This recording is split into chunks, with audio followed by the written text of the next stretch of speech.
Most AI tools can summarize a research paper, but can they actually reproduce it? Today, I'm going to find out. I'm uploading a recent Nature Medicine publication into the K-Dense BYOK terminal and performing a full computational reproducibility audit. So instead of just answering questions about the PDF, I'm going to extract the methods, reconstruct all the different types of analyses, generate figures, and document everything inside of the lab notebook utilizing the open source technology behind K-Dense BYOK. One thing that I really appreciate the BYOK terminal is the ability to tag all of my projects that I'm working on so that it's easier to find, as well as the ability to set cost limits so that I'm mindful of the limited budget I'm working with. When you first load up a project in the BYOK terminal, you'll see 3 distinct columns.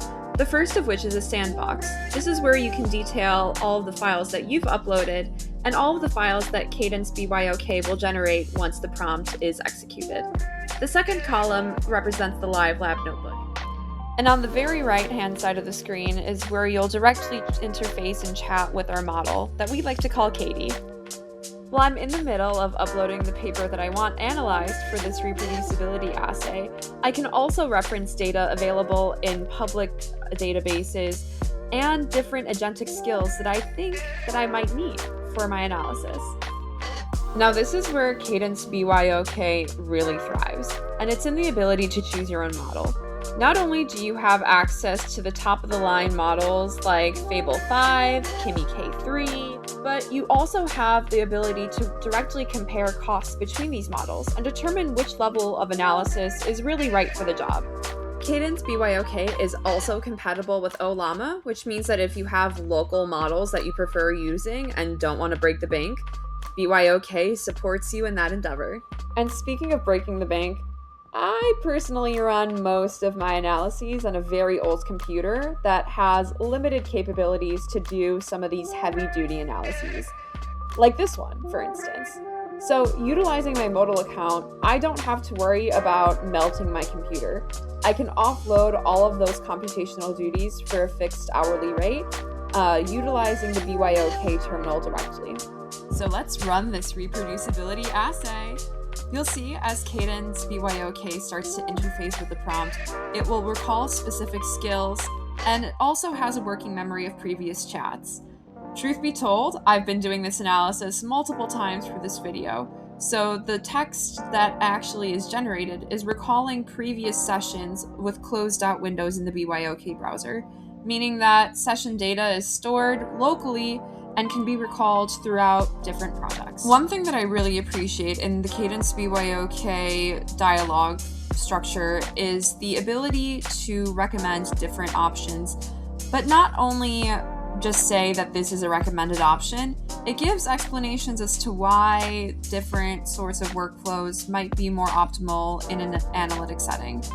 This is the kind of analysis that I personally really need and really appreciate when I'm doing complex tasks and might not necessarily want to devote the brain power to thinking through the best option forward.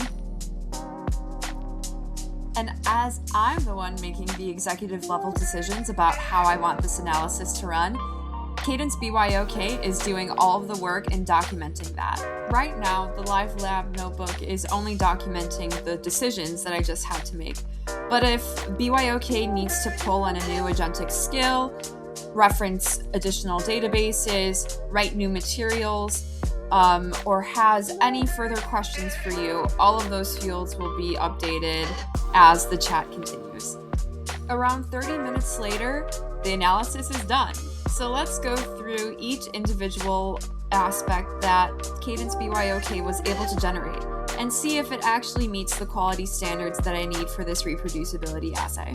In the original prompt I gave to Katie, I detailed 4 specific subsections of this reproducibility assay that I wanted the BYOK terminal to complete on its end. Not only did it do that in a timely manner, but it also generated separate markdown files as well as a fully compiled PDF document that I can send out to my superiors instantaneously without having to worry about difficulties in formatting or compiling all of the individual files together.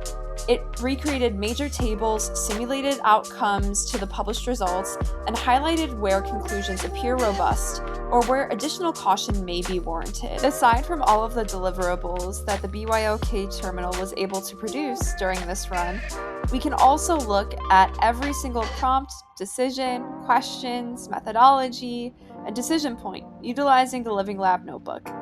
We can see which exact databases were cited when gathering data, which decisions we particularly made, what specific recommendations, and what findings may be useful to you in future analyses. At the end of the day, you can reproduce every single interaction you've had with the BYOK terminal by downloading the Living Lab notebook, either as a Markdown file, zip, or JSON file. It's all compatible and will capture all the data that you gathered utilizing the BYOK system. This is just one of the many ways that you can utilize BYOK in your day-to-day workflow. Learn more today at our GitHub and try K-Dense BYOK today.